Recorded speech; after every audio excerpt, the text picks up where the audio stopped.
बिस्मिल्लाहिर्रहमानिर्रहीम। जो कुरान के सिलसिले में हमने PIL सुप्रीम कोर्ट में दाखिल की है, उसके बाद से तमाम मौलवी हजरात अहले सुन्नत हो या शियों के मौलाना हो, वो मुसलसल हमारे सिलसिले में कमेंट्स, धरने, प्रदर्शन और हमसे अपनी पुरानी दुश्मनी निकालने में आमादा है। मैं सिर्फ उनसे यही कहना चाहूँगा, खुसूसी तौर पे अपने शिया उलमाए कराम से, कि कुरान मजीद के सिलसिले में जितना भी आप तकरीरों में बयान करते हैं अपने अकीदे के हिसाब से, और कुरान मजीद के सिलसिले में जितना भी लिखा हुआ है बुखारी में, हमने सुप्रीम कोर्ट में जो याचिका डाली है, PIL डाली है, उसमें सुप्रीम कोर्ट में हमने बुखारी को कोट करते हुए वो तमाम चीज़ें लिखी हैं जो एतराज़ के काबिल है। तमाम अहले सुन्नत मौलवी हजरात को और तमाम शियों के मुल्लाओं को उसमें हमने पार्टी बनाया। उनको चाहिए कि अब मामला कानून की चौखट पर है तो अपना सही जवाब वहाँ पेश करें। धरने, प्रदर्शन, मेरे सर को कलम करने के इनामात या जुल्म और ज़्यादती के पैगामात जो देकर अपने इस्लाम को पहचानवाने की कोशिश कर रहे हैं, वही तो मेरा सवाल है। क्या यही इस्लाम है? अगर के देखिए, कुरान मजीद के सिलसिले में एक साफ वजाहत हम कर दें, जो मैंने बुखारी से और कुरान मजीद को पढ़ के हासिल की है। उसमें साफ ये लिखा है कि जब कुरान मजीद रसूलुल्लाह के ऊपर रफ्ता रफ्ता आता रहा, मैसेजेस आते रहे, वो कुरान मजीद को पब्लिक में देते रहे कि भाई अल्लाह का मैसेज है, ये अल्लाह का मैसेज है। उस वक्त कोई लिखता नहीं था, लोग उसे याद रखते थे, अपने घरों की दीवारों में लिख लेते। यानी कि कुरान की शक्ल में कोई किताब रसूल के ज़माने में नहीं लिखी जा रही थी। और रसूल के इंतकाल के बाद जब अबू बकर पहला खलीफा बना, तो उसने होने वाले दूसरे खलीफा उमर से बातचीत करके यह तय किया कि हम इन कुरान की आयतों को इकट्ठा कराएंगे और इकट्ठा कराकर इसको एक किताबी शक्ल देंगे। उस काम के लिए उन्होंने, जिसके लिए उन्होंने बुखारी में पहले ही कह रखा है कि सिर्फ 4 लोग, जिनके नाम दिए गए हैं कि सिर्फ 4 लोग कुरान शरीफ के बारे में रसूल के इंतकाल के बाद जानते थे, मुकम्मल तौर पर जानते थे। उसमें मौला अली का नाम नहीं है। मौला अली जो उनके साथ बचपने से रहते थे, माज़अल्लाह वो कुरान मजीद जानते नहीं थे। बुखारी में सिर्फ 4 लोगों के नाम हैं। उनमें से एक आदमी से अबू बकर और उस्मान ने कुरान को लिखवाया, यानी कि कलेक्ट करवाया, और कलेक्ट करा के पत्थर से लिखकर एक किताबी शक्ल देकर उसको बनाया। और वो अबू बकर के ज़माने में चला और उमर के ज़माने में चला। उन्हीं ने उसको पब्लिकली नहीं जारी कर दिया। वो कुरान मजीद उस उमर के मरने के बाद हफ्सा के घर में रख दिया गया, जो प्रॉफिट मोहम्मद की चौथी बीवी थी। उसके बाद दौरे उस्मान आया। दौरे उस्मान में कुरान मजीद को लिखने की बात हुई और यह कहा गया कि बहुत से कुरान यहां चल रहे हैं। तो उस्मान ने हफ्सा क्या से वही कुरान मंगवाया जो अबू बकर और उस्मान ने लिखवाया था। मंगवाया और मंगवाकर उसकी 4 जिल्द करवाई, कॉपियां करवाई, और वो हफ्सा का कुरान मजीद हफ्सा को वापस कर दिया। और उन चारों कुरान मजीद को राइज कर दिया और यह कह दिया कि इसके अलावा कोई दूसरा कुरान मजीद नहीं है, जिसके पास है वो जला दे।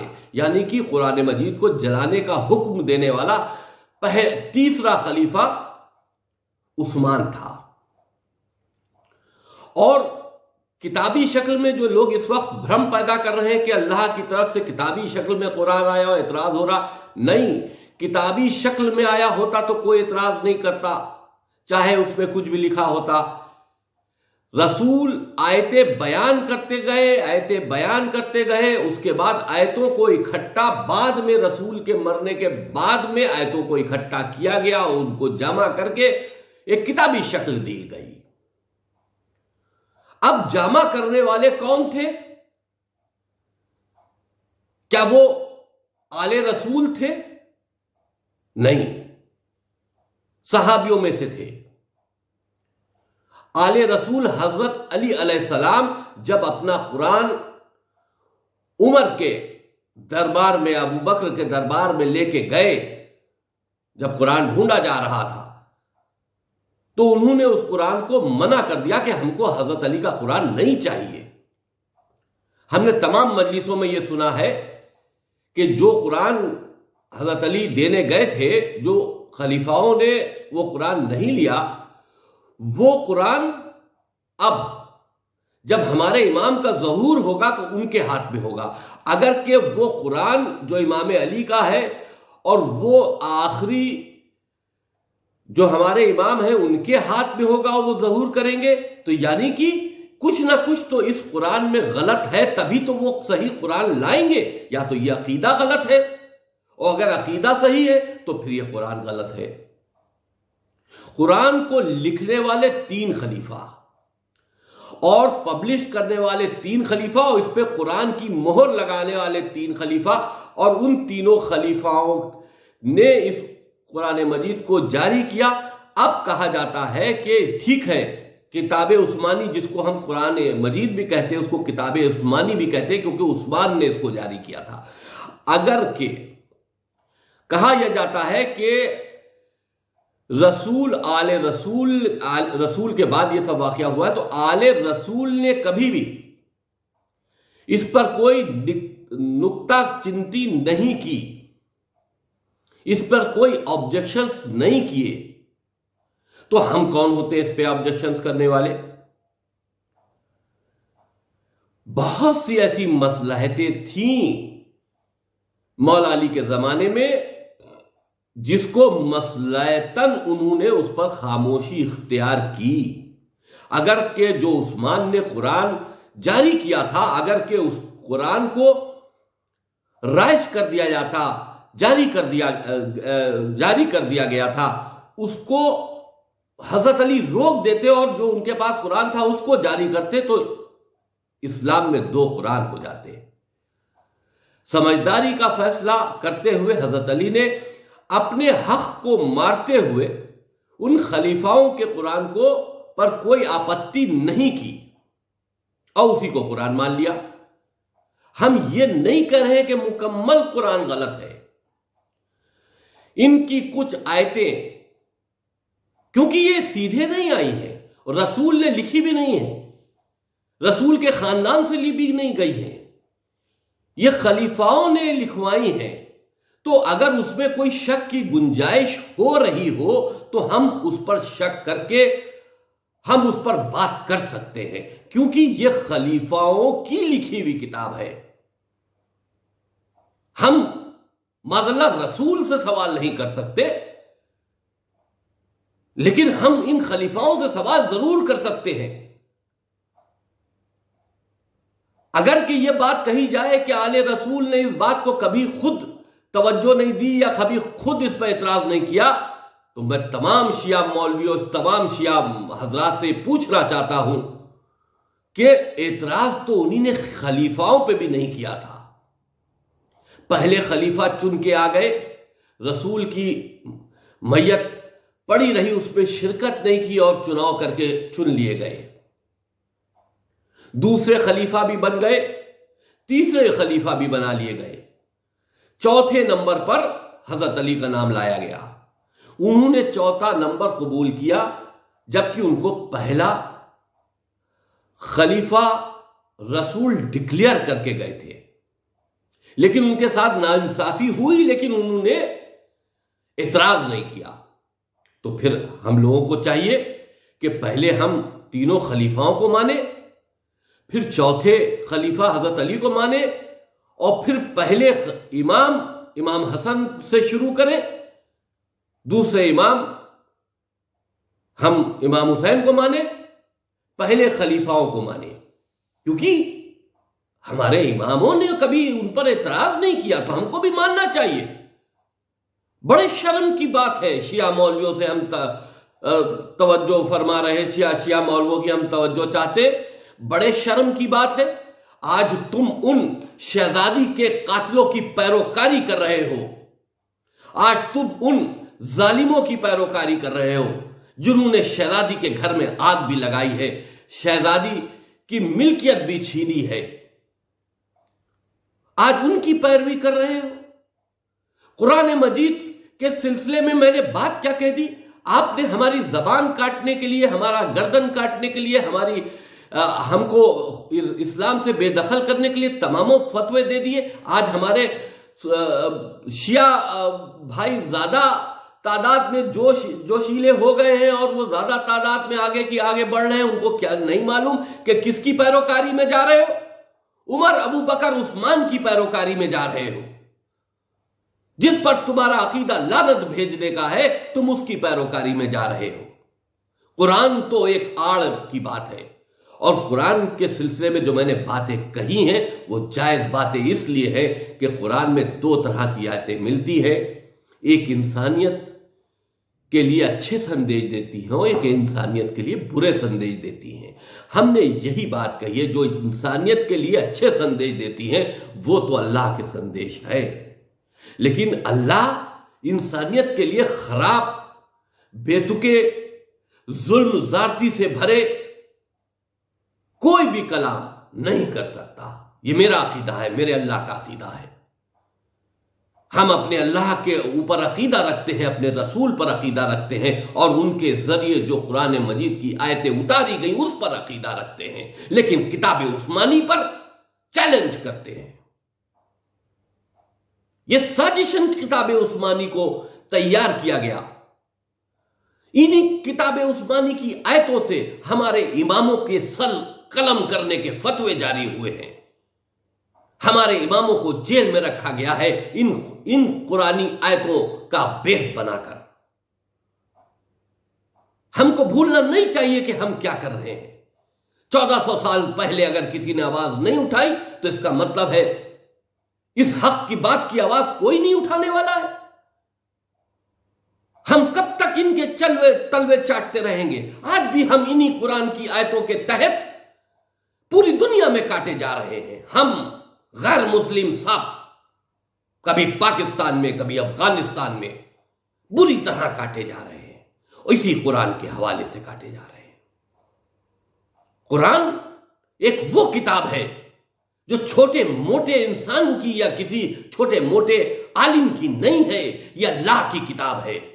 अल्लाह जब बंदों से कलाम करता है तो अपनी उस लैंग्वेज में कलाम करता है, अपने उन विचारों के साथ में कलाम करता है जो पूरे इंसानों के लिए हो। खास करके कुछ लोगों के लिए फेवर में हो, खास करके कुछ लोगों के लिए खिलाफत में। हमारा अल्लाह ऐसी दोहरी नीति अपना नहीं सकता। लाओ मौला अली का कुरान।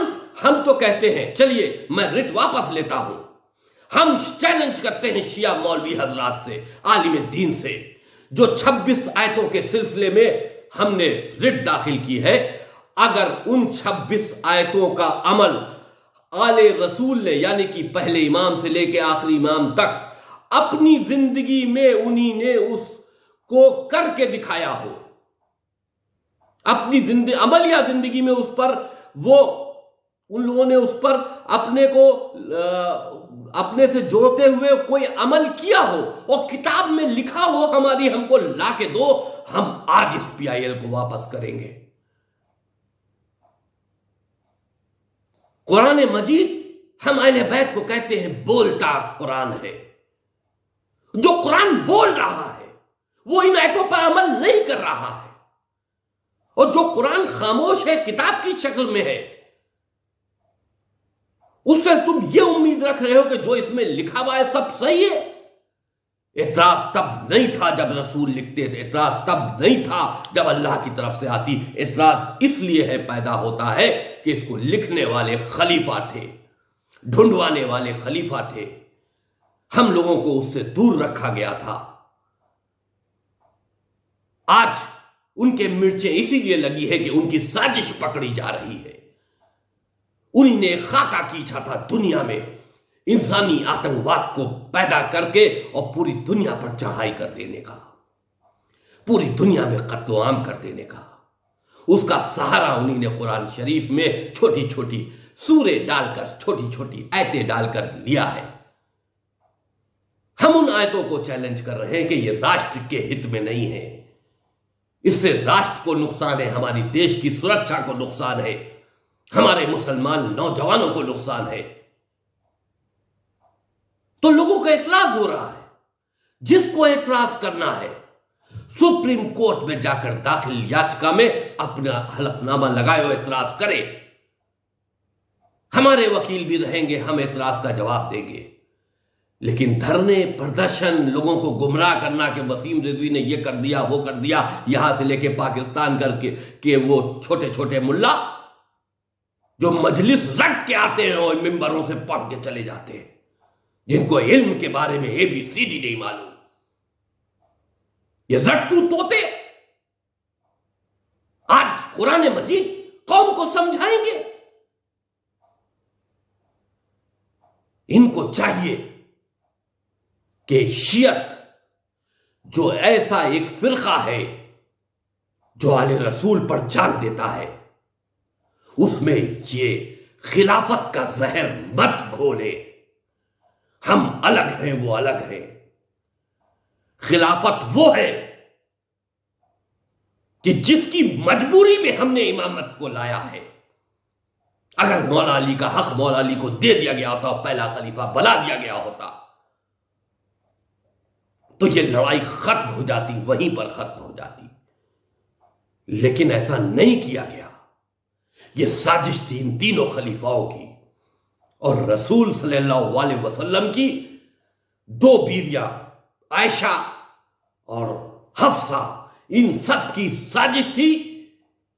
और कुरान के जरिए उन्हीं ने अपनी साजिश को पूरा किया है। इस कुरान के जरिए उन्हीं ने हमारे इमामों के साथ में सख्तियां की है। इस कुरान के जरिए उन्हीं ने हमारे इमामों को जेलों में रखा है, उनके कत्ल किए हैं।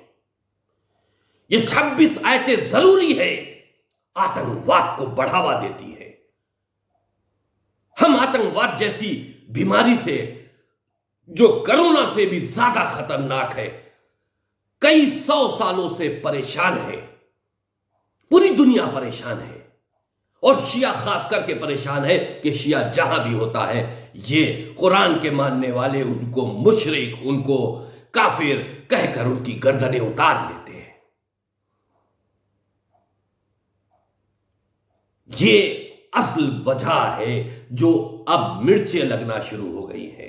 ये खलीफाओं की साजिश जब खुलने लगी है तो मिर्चें लगना शुरू हो गई है। और फिटकार की बात यह है कि इसमें चंद जाहिल कल्बे जवाद जैसे हमारे मौलवी भी शामिल हो गए हैं, इस बात का बखेड़ा बनाते हुए कि कुरान के ऊपर कह दिया, कुरान के ऊपर कह दिया। कुरान के ऊपर नहीं, इन 3 खलीफाओं की साजिश के ऊपर हमने रिसर्च की है और साजिश में यह तय पाया कि कुरान को बेस बनाकर आतंकवाद को दुनिया में फैलाने के लिए यह साजिश की गई थी, जो आज तक, जिस वक्त की दुनिया तक अपने वजूद में है और पूरी दुनिया में इस्लामिक आतंकवाद चढ़कर बोल रहा है।